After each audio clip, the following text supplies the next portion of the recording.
Pronto. Agora, trazendo realmente para a parte de aplicações matemáticas, aplicação prática desse conceito de Python, a gente vai ver como resolver alguns probleminhas de métodos matemáticos, que é o que vocês devem ver mais, com a parte do Python, como que a gente faz a aplicação, como que a gente faz a manipulação ali. Eu vou explicar aqui brevemente só o que é o método de Runge-Kutta e o método de Euler. Quando você tem um problema de valor inicial, ou seja, você quer resolver algum problema com equações diferenciais, você tem alguns métodos que você pode aplicar para encontrar esses valores. Ou seja, você tem um ponto e você quer determinar um ponto a partir de derivadas daquelas equações. Você tem como aplicar algumas estratégias, alguns métodos, justamente para encontrar os valores posteriores. No caso, eu vou utilizar aqui um exemplo, eu vou mostrar aqui a parte básica. Infelizmente, eu não tenho como fazer o desenho aqui do gráfico, ficaria bem mais interessante. Do gráfico que eu falo, como é que o método é aplicado lá dentro do gráfico. Vou fazer o desenhozinho, mas depois a gente vai plotar realmente essas funções, ver como é que a gente resolve esse problema. Mas, basicamente, a gente vai pegar um problema de valor inicial. No caso, a gente vai pegar essa equaçãozinha aqui, onde a gente vai ter um y', no caso, minha derivada de y, com relação a t, 2y igual a t elevado t vezes e elevado ao cubo.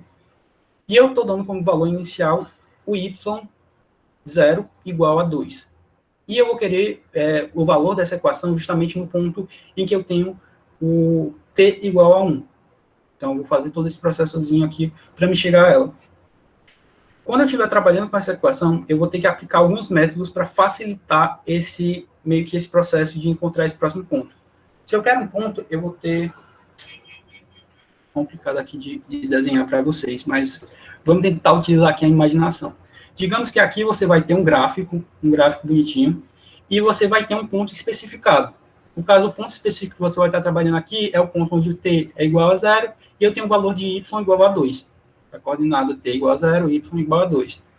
Digamos que agora eu vou querer jogar um ponto para frente. Eu quero outro valor de t para me chegar a outro valor de y.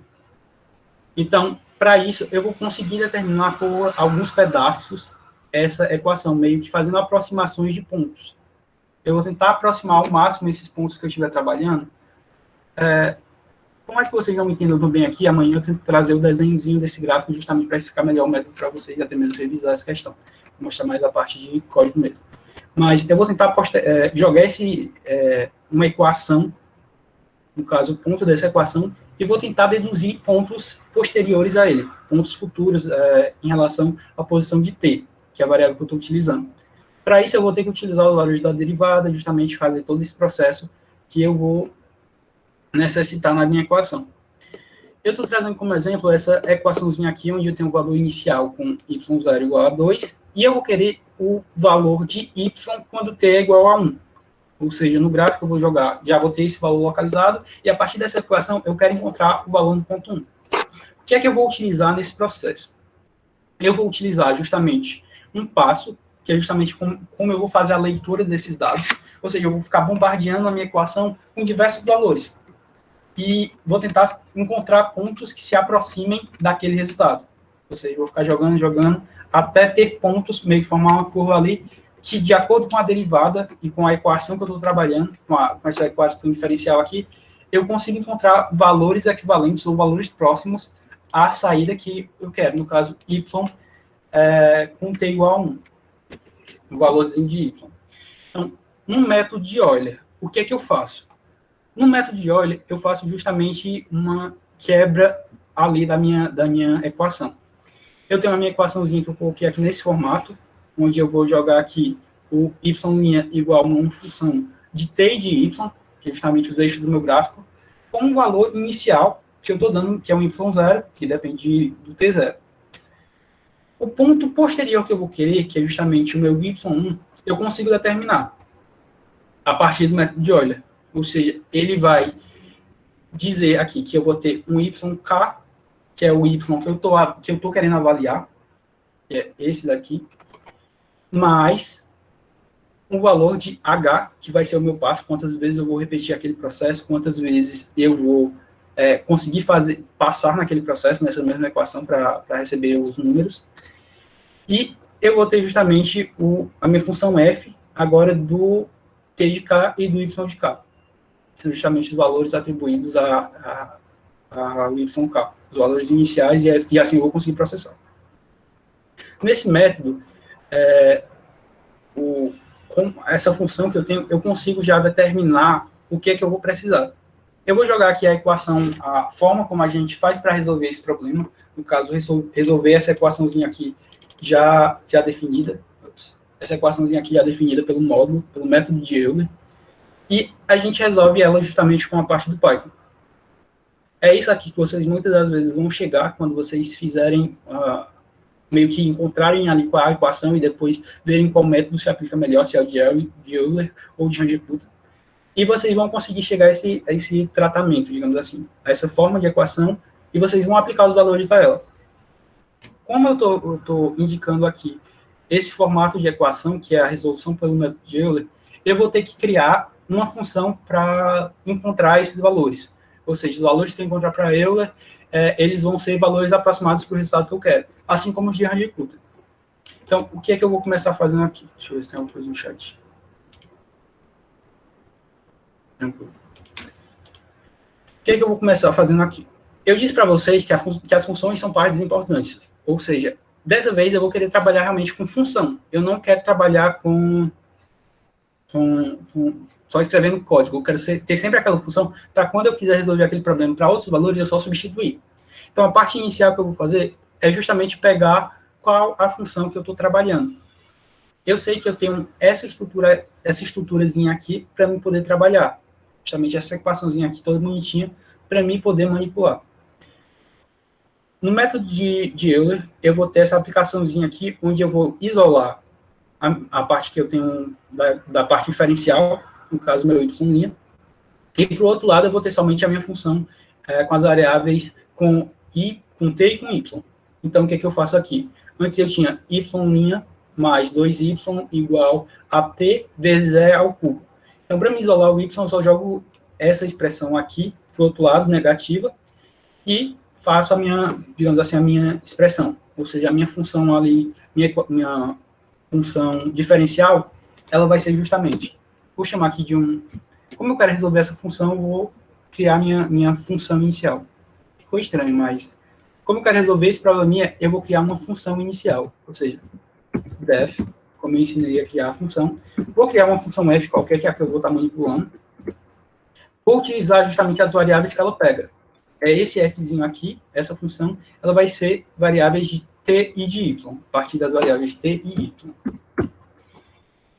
E aqui os dois pontos de praxe. Agora eu vou aplicar justamente a função que eu quero. Essa função que eu encontrei isolando o y. Ou seja, eu vou ter uma função. Posso colocar qualquer outro valor, qualquer outra variável para receber isso, só delimitei assim para dizer que esse y' é esse fundo. Ele vai ser igual ao meu t, como vocês podem ver aqui, vezes. Eu falei para vocês que quando eu quero o exponencial, eu tanto posso utilizar o ezinho, quanto eu posso simplesmente utilizar uma expressãozinha justamente para elevar um valor ao outro. No caso, é xt. 3 vezes t. Opa. Perdão, aqui eu acho que eu acabei pulando um passozinho aqui para vocês.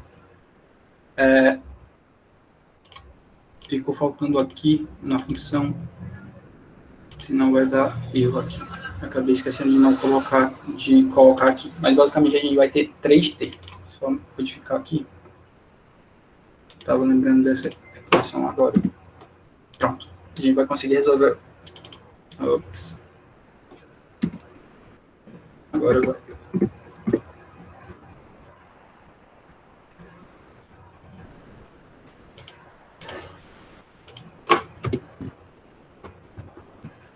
Ajeitar aqui a equação.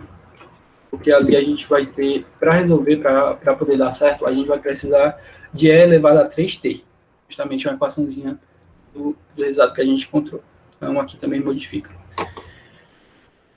Essa funçãozinha, no caso, t elevado à exponencial de 3 vezes o t, como a gente modificou agora, vezes, agora menos o que a gente passou para o outro lado, 2y. Então, a gente tem a nossa equação bonitinha. O que a gente vai precisar fazer agora? Retornar o valor dessa função. Ou seja, return. Pronto, criei a primeira parte da resolução desse problema, que é justamente eu encontrar qual equação eu estou trabalhando aqui. O que eu estou fazendo com ela. Depois disso, basicamente, eu vou criar agora o meu método. O método que eu falei de Euler, eu pego justamente um yk mais 1, ele vai ser igual ao yk mais o h, que é o meu passo, vezes a minha função com os valores de t, de tk e yk. Que são justamente os valores anteriores a esse valor aqui, que eu quero descobrir. Ou seja, o meu y anterior e o meu t anterior também. Quando eu vou fazer a função para o método de Euler, eu também posso criar uma função normal, vou colocar aqui Euler. Nessa funçãozinha, eu vou ter que prestar atenção nos parâmetros que eu vou estar dando de entrada. Justamente porque, como vocês veem aqui, eu tanto vou ter o yk, no caso, no valor de y que eu vou estar trabalhando, o meu h, que é o meu passo, a minha função, que eu não preciso declarar aqui dentro da função de Euler mesmo.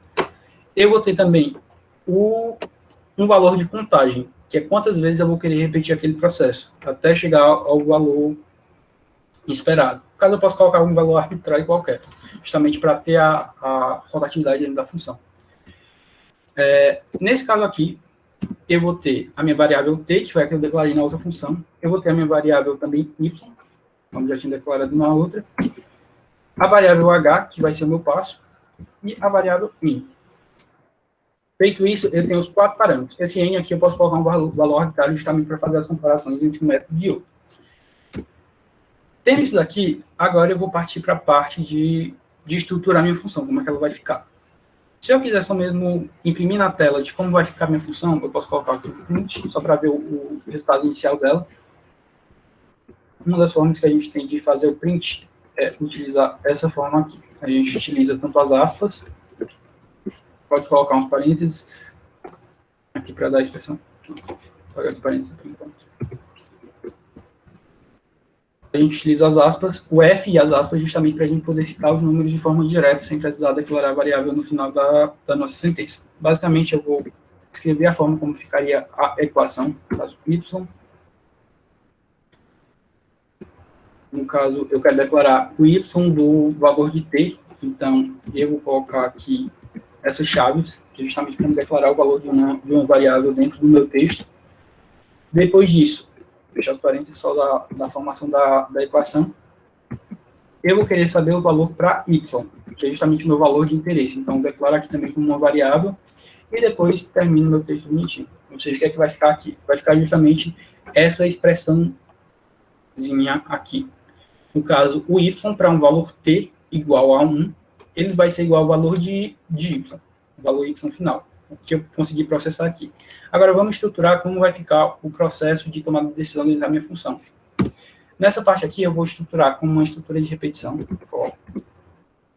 Como eu quero fazer uma sequência de leituras, ou seja, eu vou depender da quantidade de n, então eu vou ter que fazer um laço de repetição com os valores que eu vou aplicar para n. Então, vou colocar uma variável de contagem, min, rank, e eu também vou ter que colocar os valores que eu vou estar rodando dentro do meu código. No caso, a variável n, que foi a variável que eu declarei. E para os 2 pontos. Os 2 pontos. E aqui eu coloco justamente esse códigozinho que ele me dá. Ao invés de eu trabalhar com y, eu vou só chamar de y, porque fica mais tranquilo para a gente manipular. E ele não vai ter nenhum choque com o outro y declarado. Ou seja, o meu valor de y, que eu quero encontrar, ele vai ser igual a um y mais h, no caso, esse h aqui, e esse h está multiplicando a minha função essa funçãozinha aqui, de t e y, ou seja, t e y.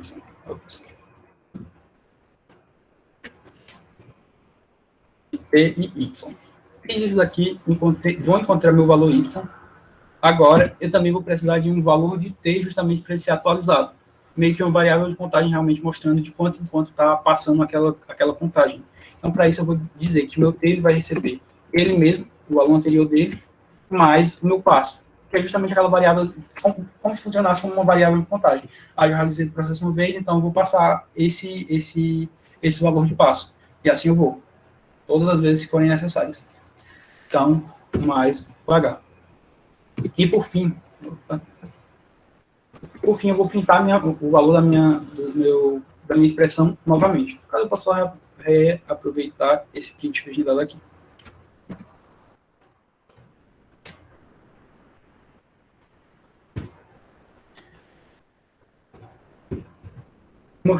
Morreu aqui, eu posso só retornar aqui o valor da minha função. Só para não deixar vazio aqui.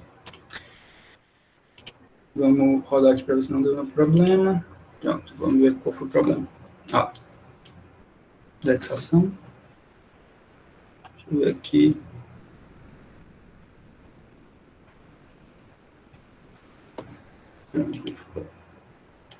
Eu vou ter que dar um valor inicial, no caso, o valor de y. Vou colocar aqui y igual a o valor inicial que ele dá. Y igual a 2. Ver o que acontece.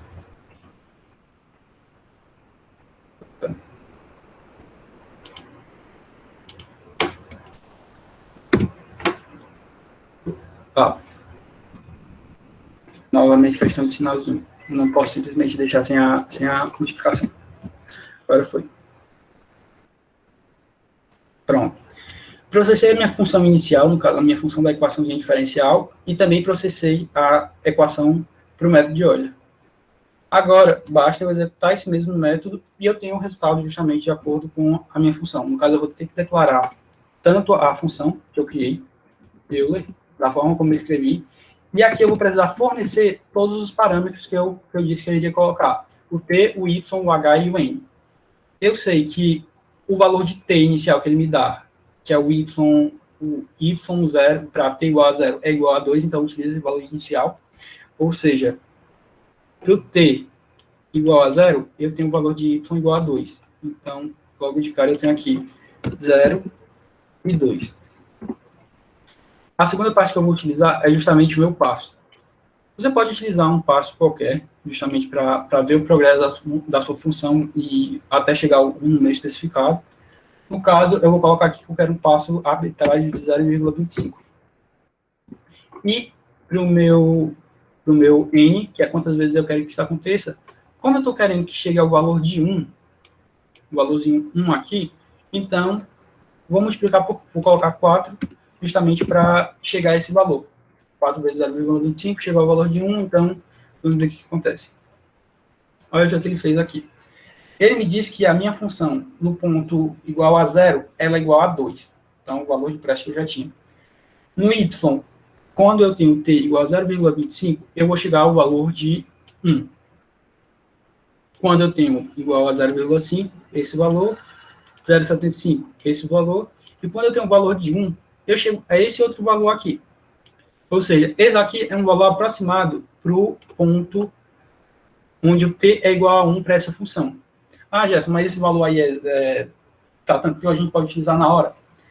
O método de Euler, ele é uma função, uma forma da gente aproximar os valores a partir da derivada, a partir da função diferencial que a gente tem para alguma equação. Ou seja, a gente quer encontrar um ponto posterior a partir de dados iniciais, um problema com valores iniciais que a gente tinha. Então, eu não tenho 100%, eu não posso te garantir, isso aqui é 100% o valor no ponto 1.0, até mesmo porque os outros valores variam. O método de Joule tem uma aproximação bem maior do que a do método de Euler. E também pode variar, algumas vezes funciona melhor, às vezes não. E a utilização desses dois métodos serve justamente para a gente fazer uma comparação. A gente vê qual se aproxima mais daquele valor, daqueles valores que a gente teria. Geralmente a gente tem uma caracterização dos dados, somente quando tem dados experimentais, se a gente determina essa funçãozinha, essa equação diferencial, ela vai ter dados experimentais para a gente seguir. Então, a gente consegue perceber qual está se aproximando mais daquele valor, qual método está convergindo melhor. E, a partir daí, a gente consegue tirar algumas conclusões com ela. Então, chegamos aqui ao valor para t igual a 1, igual a 2,2171 e assim vai.